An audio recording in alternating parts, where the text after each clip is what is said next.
자, 이번 시간은 우리 네 번째 수업 시간입니다. 자, 우리 전 시간에 수익과 비용에 대한 우리가 이제 경영성과에 관련된 것을 설명을 드렸잖아요. 자, 이번 시간에는요, 우리가 이제 손익계 한사를 한번 작성해 보고 또 개정 과목들도 제가 소개를 쭉 해드리도록 하겠습니다.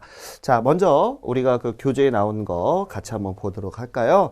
자, 먼저 우리가 상대되는 수익 계정하고 그 다음에 비용에 관련된 친구들 제가 소개 한번 해볼게요. 자, 제가 지금 포괄손익계 한서를 잠깐 이렇게 그려놨는데요.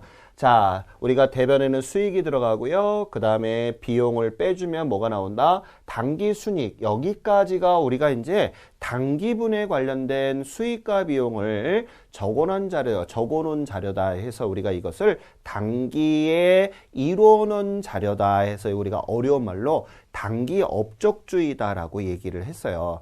근데 우리가 일반 회계기준이라고 하는 거에 대해서 제가 잠깐 얘기를 한번 해볼까요? 자, 일반 우리가 이제 말이 나왔으니까 잠깐 설명을 하고 들어갈게요.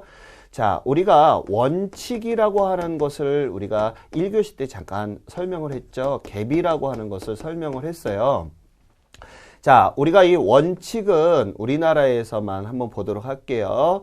2011년 재무제표를 갖다가 앞으로 제가 재무제표라고도 하고 FS라고 쓸게요. 재무제표를 작성을 해서 자, 이해관계자들한테 공시할 때 자, 상장법인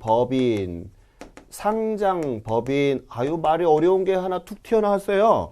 자, 상장법인은 코스피라든지 코스닥 이런 회사를 얘기하는데요. 즉 주식을 발행을 해서 증권거래소를 우리가 이제 국제기준에서는 활성시장이라고 보통 얘기하는데 이런 거래소 시장에서 사고 팔 수 있는 그런 회사를 우리가 상장법인이라고 해요. 그러면 이런 회사들은 아무래도 주식을 사고 팔고 하는 데 있어서 사기성이 농후하다 보면 재산상의 손해를 많이 볼 수 있잖아요. 그래서 국가에서 뭐라고 했냐면 야, 니네들 상장법인에 해당하는 코스피 기업이나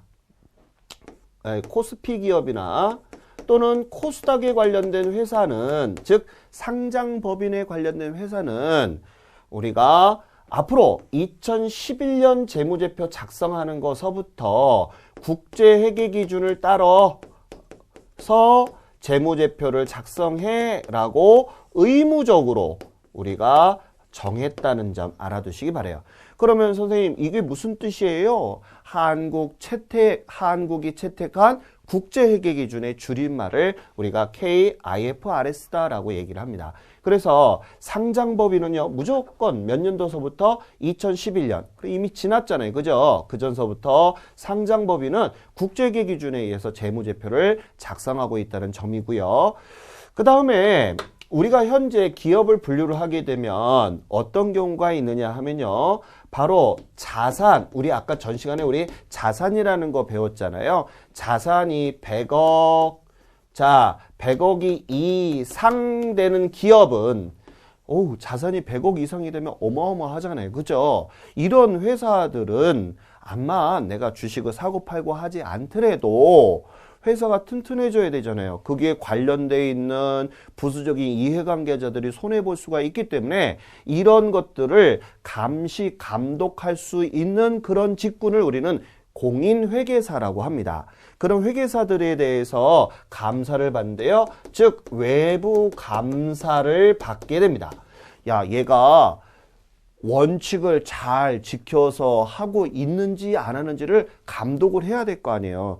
자, 그런 것들을 우리가 100억 이상이 되는 업체들은 어떤 걸 하냐면요. 바로 일반 기업 회계 기준을 일반 기업 회계 기준을 지키면서 재무제표를 작성해 라고 우리가 정해놨고요. 그러면 선생님 100억이 안 되는 회사들이 있잖아요. 우리가 자산이 100억이 이하이거나 영세한 기업들이 있잖아요. 그럴 기업은 우리가 종전에는 일반 기업 회계 기준이라는 걸 준용을 하면서 지켰어요. 그런데 2014년 따끈따끈한 얘기예요. 자, 2014년서부터 자, 2014년 재무제표서부터는 뭔가 조금 우리가 회계를 하는, 즉 회계를 하는 실무자들로 하여금 재무제표를 작성할 때 좀 간소화하면서 좀 쉽게 접근하면 안 될까라고 해서 만들었어요. 그게 바로 뭐냐면요. 바로 중소기업에 맞는 회계 기준을 갖다가 만들었고요. 그거에 맞춰서 무엇을 작성하라고요? 재무제표를 작성하라라고 만들었습니다. 자, 그러면 우리가 이제 앞으로 공부해야 되는 부분은 어떤 것이냐 하면, 현재 아무래도 외국 사람들, 이해관계자들이 많으면 외국 사람들이 우리나라에 와서 투자를 하잖아요.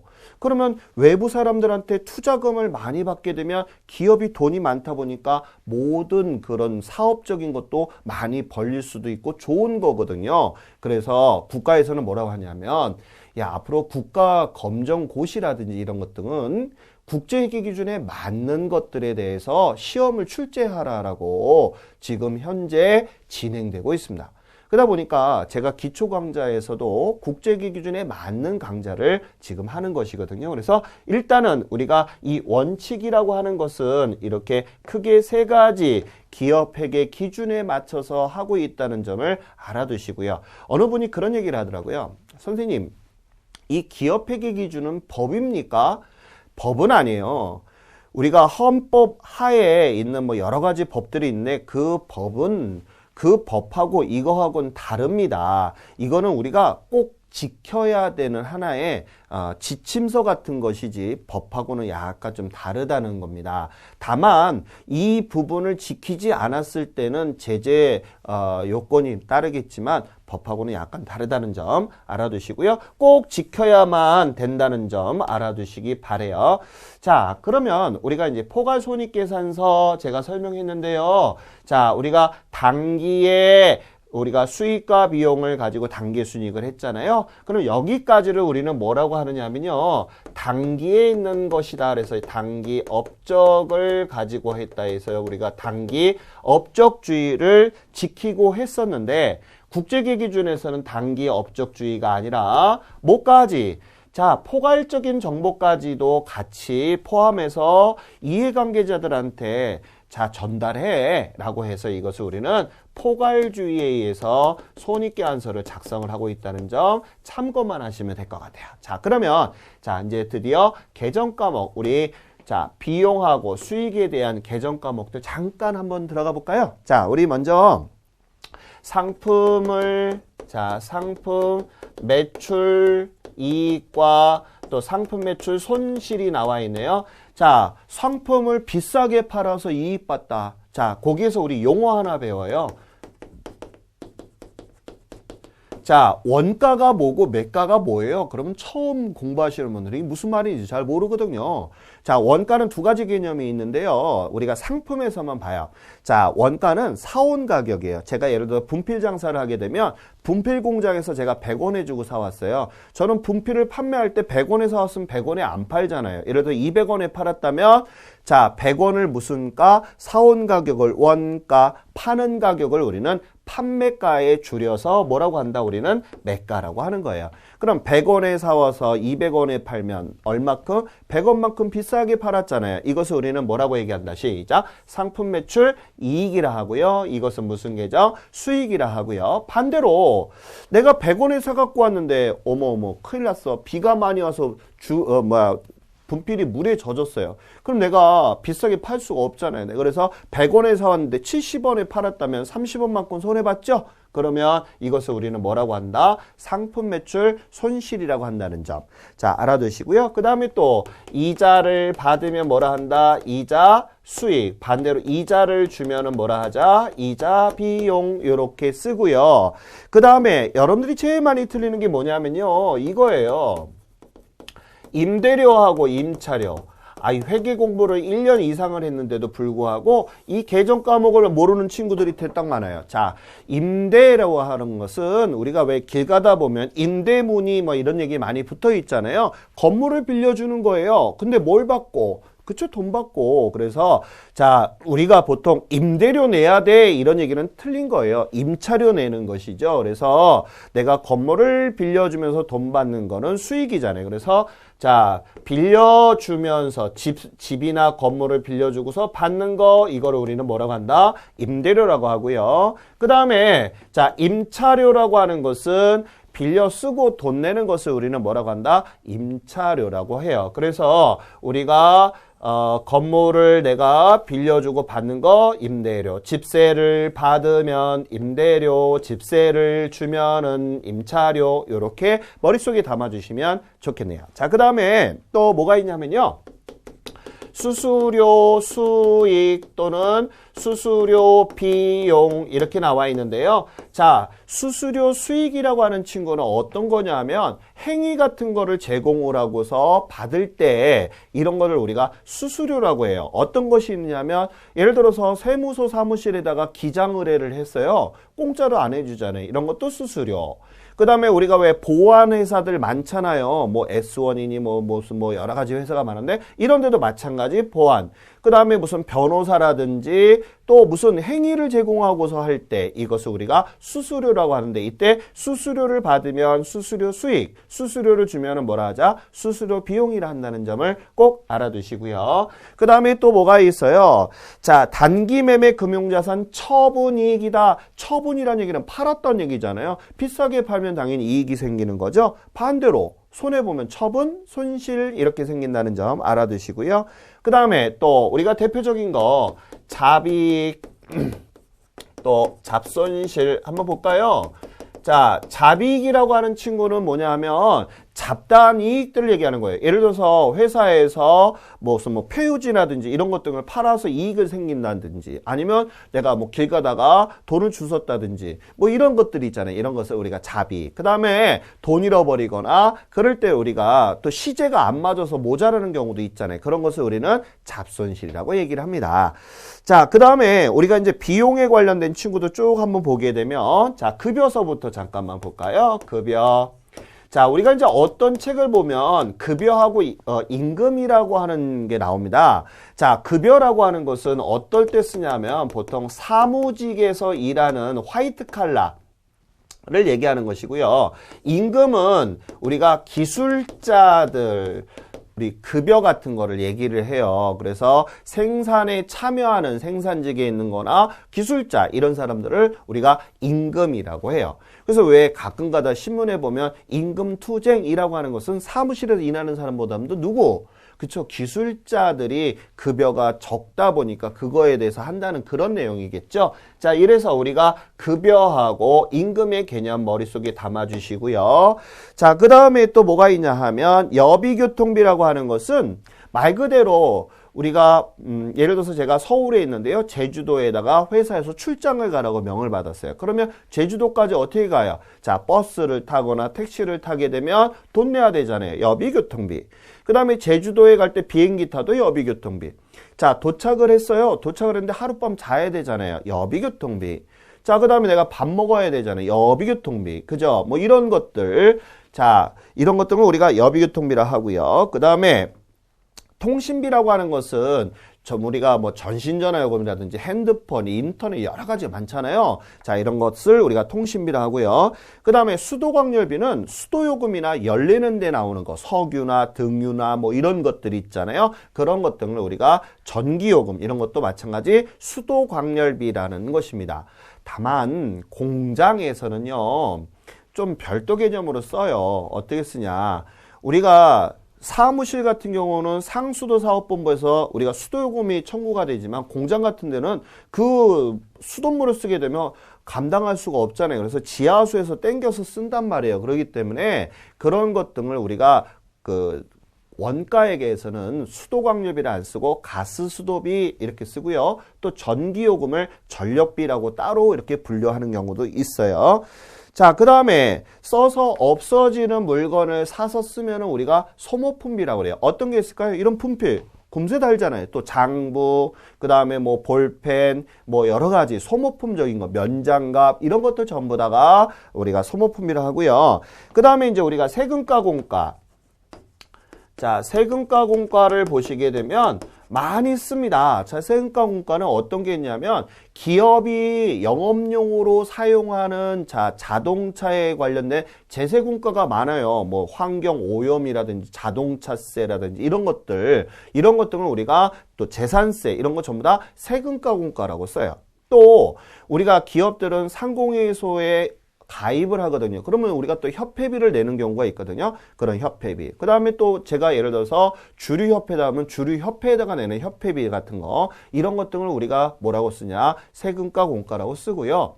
그 다음에 또 우리가 기업에 들어가게 되면 4대 보험이라는 걸 내는데 이때 국민연금이라는 걸 내게 됩니다.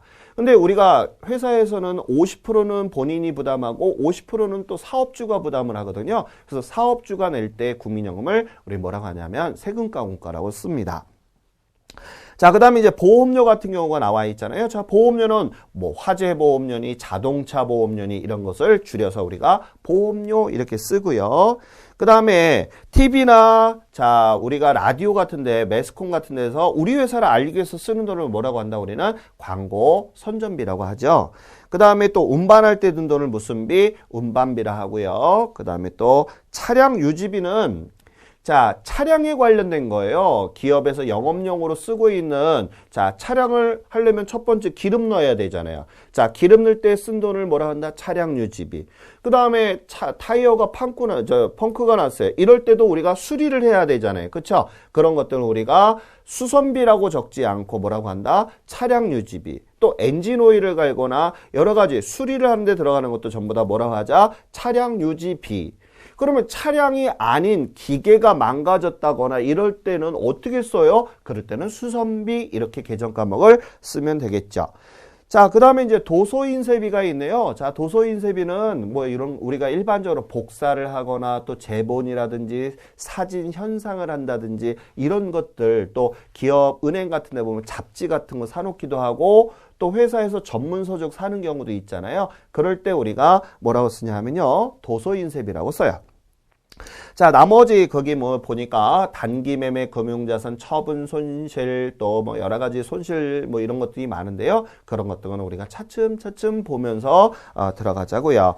자, 그러면 자, 우리가 여기 보게 되면 우리 말 나온 김에 실무에서 쓰는 거 잠깐만 볼까요? 4대 보험에 관련된 것들이 많이 있는데 자, 아까 제가 국민연금 얘기했었잖아요. 자, 국민연금의 50%는 누가 부담한다고요? 사업주가 뭐예요? 회사가 이런 얘기예요. 사업주 부담을 하는 건 뭐라고 쓰자? 세금과 공과라고 쓰고요. 그 다음에 또 건강보험료 있잖아요. 자, 건강보험료. 자, 건강보험료 50%는 본인 부담하지만 50%는 사업주 부담을 한단 말이에요. 이럴 때는 우리가 뭐라고 하자? 복리후생비예요. 자, 우리 복리후생비도 말이 나왔으니까 복리후생비도 잠깐 설명하고 들어갈게요. 자, 복리후생비는 직원을 위해서 쓰는 돈을 우리가 복리후생비라고 해요. 그래서 복리후생비가 많은 회사는 좋은 회사잖아요. 그죠? 근데 복리후생비가 어떤 게 복리후생비냐? 직원들 식대, 그 다음에 직원들 유니폼, 직원들 체육대회, 직원들을 위해서 쓰는 여러 가지들 이런 것들을 우리가 복리후생비라고 하고요. 그 다음에 직원을 위해서 건강보험료 50% 지원해 주는 것도 바로 복리후생비라고 쓴다는 거. 그러면요, 만약에 직원이 결혼할 때 하는 돈도 복리후생비예요? 맞아요, 복리후생비예요. 그런데 거래처 사람들한테 경조사비 주는 건 뭐예요? 자, 거래처 사람들한테 쓰는 건 전부 다 무슨 비다? 접대비다. 이거 좀 알아두시기 바래요. 자, 이외에도 수익과 비용에 관련된 계정 과목이 너무너무 많습니다. 그래서 그런 내용들을 머릿속에 꼭 알아두시고요. 자, 우리 교재에 보게 되면 이제 포괄손익계산서에 관련된 내용들이 쭉 나와 있어요. 그게 이제 간단하게 제가 내용들만 정리를 한번 해보도록 할게요. 계정 과목들에 대해서는 아마도 우리가 분류하는 데는 크게 어려운 점이 없을 거라고 사료가 됩니다. 자, 그러면 우리가 수익이라고 하는 것을 잠깐만 우리가 구분을 줘볼까요? 자, 수익은 영업 수익과 그 다음에 영업 외 수익으로 분류를 합니다. 아유, 말 어려워요, 선생님. 자, 영업 수익이라고 하는 것은 우리가 내가 돈을 벌기 위해서 직접적으로 우리가 영향을 미치는 거예요. 자, 예를 들어 볼까요? 제가 지금 붕어빵 장사를 해요. 그럼 당연히 뭘 팔아야 돼요? 그쵸? 붕어빵을 파는 거잖아요. 자, 이것을 우리가 영업수익이라고 해요. 근데 내가 붕어빵을 팔면서 내가 여기 옆에다가 돈이 있어서 옆에 자, 호떡 장사 할 수 있게끔 내가 임대료를 받고 있어요. 이거는 내가 주된 영업하고 별개 개념이잖아요. 이런 것을 우리가 영업 외적인 수익이다라고 얘기를 하는 것입니다.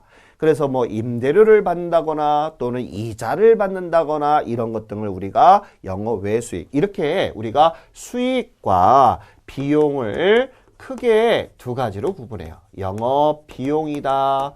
그 다음에 또 영업 외적인 비용이다. 이렇게 분류를 했다는 점만 머릿속에 알아두시고요. 거기 보게 되면 가장 대표적인 게 내가 팔아야지만 돈이 들어오잖아요. 파는 걸 아까 제가 뭐라 했어요? 매출이라고 그랬잖아요. 자, 이렇게 해서 이것을 우리가 대표적인 것은 매출이 되겠고요. 그러면 내가 팔려면 내 상품을 사갖고 와야 되잖아요. 그쵸? 우리 그러면 사갖고 온 거, 그러면 내가 사갖고 온 거, 사온 가격을 무슨 가? 원가라고 했잖아요. 근데 뭐 할 때? 팔 때 내 원가다 해서 이것을 우리가 매출 원가를 대표적인 영업비용이다라고 얘기를 해요. 자, 이런 용어들 같은 경우는 앞으로 계속 쓸 거니까 그러려니 하고 지금 보시고요. 나머지 거기 보시게 되면 기타 수익에 보면 아까도 말씀드린 것처럼 뭐뭐 이익이라든지 무슨 뭐 환임 뭐 여러 가지 계정 과목이 있고요. 여기도 마찬가지 여러 가지 계정 과목들이 있어요. 무슨 빈이 뭐 여러 가지가 있고요. 자, 이래서 우리가 손실, 이자 비용, 대손상은 뭐 여러 가지가 있는 거 참고만 하시고요. 자, 그 다음에 우리가 이제 국제회계 기준에 대한 기초 과정이잖아요. 그러다 보니까 상당히 깊게 들어가야 되냐, 짧게 간단하게 들어가야 되냐를 고민을 많이 했는데 기초 과정이다 보니까 가볍게 제가 좀 들어가도록 할게요. 자, 포괄손익계산서는 이런 형태로 취해져 있어요. 그래서 한번 예를 들어 볼게요. 아까도 전 시간에 제가 잠깐 설명했지만 전에 이해관계자들은 요 당기순이익 300원만 가지고서 이 회사에다가 투자를 하는 합리적인 의사결정을 했을 것입니다. 그런데 국제기 기준에서는 좀 더 포괄적인 그런 정보를 공개하다 보니까 앞으로 200원만큼이 수익이 더 창출될 것 같아요.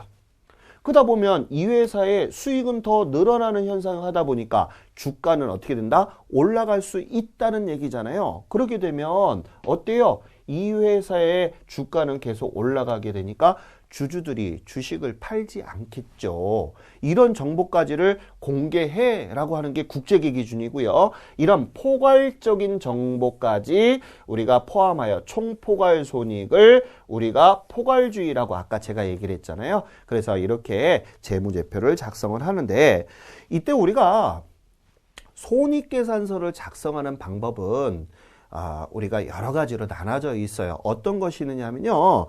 자, 우리 교재에서도 보게 되면 자, 그럼 선생님 수익과 비용은 어떤 친구를 어떻게 적어야 돼요? 궁금하잖아요. 그래서 야, 앞으로 이 포괄손익계산서를 적을 때는 최소한의 항목은 좀 적어 이런 얘기예요.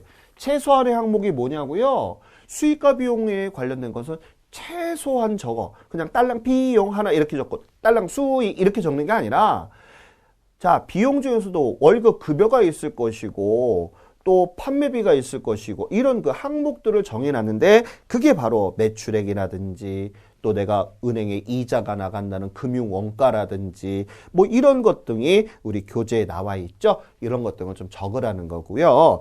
그 다음에 우리가 이 비용에 관련돼서 우리가 두 가지로 구분을 짓고 있어요. 하나는 성격별, 그 다음에 하나는 또 기능별 이렇게 우리가 두 가지로 나눴어요. 아유, 너무 어려워요. 자, 이것은 왜 이렇게 나눠졌는가를 알아야 돼요. 자, 우리 회사에 대해서 궁금해하는 사람을 제가 아까 이해관계자라고 그랬잖아요. 그럼 이해관계자 입맛에 맞게끔 재무제표를 작성을 해야지만 이들이 투자를 할 거 아닙니까? 또 회사는 그들로 하여금 투자 자금을 가지고 회사를 또 운영을 해야 되다 보니까 이들이 원하는 정보를 야, 홀딱 뽑고 줘 이런 얘기예요. 그래서 자, 비용을 갖다가 어떻게 성격별 또 기능별 또 이것을 우리가 매출 원가식이라고 얘기를 해요. 그래서 성격별은 뭐냐? 유사 같은 성질의 거 있잖아요. 우리가 왜 회사에서 뭐 유형자산이라고 하는 것을 우리가 앞으로 배울 건데요. 유형자산은 있을 유자의 형태 형자를 떼서 손으로 만질 수도 있고 볼 수도 있는 거예요. 건물, 비품, 토지, 차량, 운방구 이런 것들 예를 들어 볼게요. 이런 자산에 관련된 것들은 쓰면 쓸수록 가치가 떨어지는데 그것을 우리가 감가상각비라고 그래요. 그럼 감가상각비는 한 대 묶어서 적어. 이런 것을 우리가 유사 같은 성질의 것을 묶어서 비용으로 작성해. 이것을 우리가 성격별인데 아무래도 이런 거 있잖아요. 성격별을 좀 얘기를 하자면 손님이 갑자기 왔어요. 집안 청소를 안 했는데. 그럼 어떻게 한다? 막 어떻게 돼요? 막 주섬주섬 해가지고 막 아무 데나 숨겨놓겠죠. 그러다 보니까 이 성격별은 조금 치부적인 것을 좀 감추는 그런 형태가 되는 거고요. 아무래도 이해관계자들은 어떤 걸 좋아하냐? 뭔가 기능별로 딱딱 나눠진 거예요. 자, 예를 들어서 뭐 옷장이다 라고 했을 때 봄옷은 봄옷대로 여름은 여름대로 이렇게 딱딱 나눠주니까 이 회사 딱 보니까 재무제표 참 간결하고 명확하고 누가 봐도 쉽게 작성을 해놨네 라고 하게 되면 투자를 한다 안 한다? 한다는 거죠. 이렇게 기능별로 비용을 기능별로 작성한 것을 우리가 기능별 또는 매출 원가식 이렇게 얘기를 합니다. 그래서 많이 선호하는 것은 우리가 기능별을 많이 선호하겠죠. 이렇게 우리가 기능별에는 매출 원가 또 물류활동원가 또 뭐가 있어요? 관리활동원가, 마케팅 비용 뭐 이런 식으로 체계적으로 구성을 하다 보니까 이런 회사는 이 비용이 많이 나오네. 이렇게 쉽게 알 수가 있다라는 거죠. 그래서 우리가 비용들을 우리가 성격별하고 뭘로 기능별로 구분을 졌다는 거 알아두시고요. 제가 교재에 보게 되면 성격하고 기능별에 대한 것을 작성을 해놨습니다. 그래서 그런 내용들을 참조해서 보셨으면 좋겠어요. 자, 그 다음에 거기에 이제 기타 포괄 손익이라고 하는 거 잠깐만 언급을 할게요. 자, 기타 포괄 손익이라는 게 여기 나와 있잖아요. 자, 얘네들은요, 수익과 비용에 관련된 손익거래예요. 자, 우리 손익이란 얘기는 수익과 비용을 우리가 두 가지 거래를 손익거래라고 하거든요. 제가 거래 나갈 때 또다시 언급을 할게요. 자, 이때 손익거래라고 하는데 그러면 선생님 수익과 비용은 당연히 어디에 들어가야 돼요? 손익계산서에 자, 요 부분에 당기 수익과 비용이 들어가 줘야 되는데도 불구하고 이 친구는 어디에? 재무상태표 우리 자산부채 자본 배웠잖아요. 자본 항목에 들어가는 거예요. 왜냐하면 얘네들은 이거를 가지고서 장난을 칠 수가 있기 때문에 야 수익과 비용으로 처리하면 안 되고 자본에 너 잡아놓고서 너 있어 라고 정해놓은 거예요. 그래서 우리가 이 기타 포괄 손익은 5가지가 있는데 어떤 것이 대표적이냐 뭐 하나 제가 예를 들어 볼까요? 재평가 잉여금이라고 하는 친구가 있는데 재평가 잉여금은 간단하게 해볼게요. 토지라고 하는 거 우리가 땅을 토지라고 하잖아요. 자, 내가 땅을 1,000원 주고 샀는데 내년도에 공사가 된다고 해서 갑자기 2,000원이 딱 올라가 버렸어요. 그래서 3,000원이 돼 버렸어요. 그러면 가격이 어떻게 됐어요? 3,000원이 됐잖아요. 1,000원짜리가. 그러면 그거 부분에 관련된 것을 단기 수익과 비용으로 해서 단기 순이익이 나온 것처럼 하면 안 되고 어떻게? 자, 자본에 집어넣어. 그것은 나중에 또 떨어질 수도 있잖아. 그래서 그거 부분을 수익과 비용으로 처리하지 말고 자본으로 잡아놨다가 나중에 처분했을 때 그때 우리가 처리하자. 뭐 이런 개념. 자, 이런 것들을 우리가 묶어서 모아놓은 것을 우리가 기타 포괄 손익 누계액이라고 합니다. 그러면 플러스 되는 요소가 많다는 얘기는 앞으로 이 회사가 수익을 창출할 수 있다는 것이 많다라는 것을 알 수가 있겠죠. 그래서 우리가 그 교재 보시게 되면 기타 포괄 손익에 관련된 내용들이 쭉 나와 있고요. 그 다음에 손익계산서에 관련된 거 우리가 작성하는 거 맛만 보도록 할게요. 자, 아무래도 우리가 이 동영상을 하다 보니까 제가 직접 작성하지 못하고 간략한 포인트만 짚는다는 점 널리 양해해 주시기 바라고요. 우리 교재 잠깐만 보도록 할까요? 자, 예제 3번 잠깐만 보도록 하겠습니다. 자, 예제 3번에 보니까 수익과 비용에 관련된 포괄손익계산서를 작성하세요. 그래서 임차료 16만 원, 이자 수익 7만 원, 통신비 8만 5천 원, 잡손실 12만 원 해서 도소인세비 13만 원까지를 그 문제상에 딱 나와 있습니다. 자, 그러면 우리가 손익계산서 양식의 차변에는 뭐가 들어가고 비용, 대변에는 수익. 자, 가장 중요한 거. 자, 대변의 합계와 차변의 합계는 반드시 뭐 해야 된다? 같아야 되고요. 수익이 크면 뭐가 생겨요? 당기순이익. 비용이 크면 뭐가 생긴다? 당기순손실이 생긴다는 점 알아두시고요. 거기 작성된 것을 잠깐만 볼게요. 자, 차변의 비용들이 쭉 나와 있어요. 그 다음에 대변에는 수익이 쭉 나와 있죠. 그래서 이 회사는 순손실이 나왔네요. 그래서 항상 대변의 합계와 차변의 합계를 꼭 맞춰주셔야 된다는 점을 꼭 알아두시기 바라고요. 문제 4번 또한 마찬가지. 보니까 이 회사도 당기순손실이 생겼네요. 그쵸? 이익이 생겨야 되는데. 아무튼 예제를 만들다 보니까 둘 다 손실이 생겼네요. 자, 아무튼 우리가 차변의 비용하고 대변의 수익이 들어가서 수익이 크면 당기순이익, 비용이 크면 당기순손실. 장사를 잘했는지 못했는지 알아보는 거, 이것을 우리가 손익법이라고 그랬죠. 자, 이런 문제들을 여러분들이 많이 작성을 하셔야지만 좋고요. 또 하나. 사실은 우리가 이 지금 기초과정에서 재무상태표나 손익계산서를 작성하는 의미는 계정 과목을 익히기 위한 트레이닝입니다. 즉, 얘가 자산인지, 얘가 부채인지 자본인지 여러분들이 자꾸 눈도장을 찍으셔야지만 제가 분개할 때 그런 효과를 얻으실 수 있으니까 처음 시작하시는 분들은 부탁드립니다. 수백 번이라도 좋으니까 자산 계정 과목과 뜻, 그 다음에 수익과 비용, 부채, 자본 이런 식으로 해서 머릿속에 꼭 담아주시기를 다시 한번 거듭 부탁을 드리도록 하겠습니다. 자, 우리 잠깐 쉬었다가요. 다음 시간에 우리가 여태까지 배웠던 재산법하고 손익법에 관련된 내용들을 가지고서 수업을 이끌어 가도록 하겠습니다. 자, 수고하셨습니다.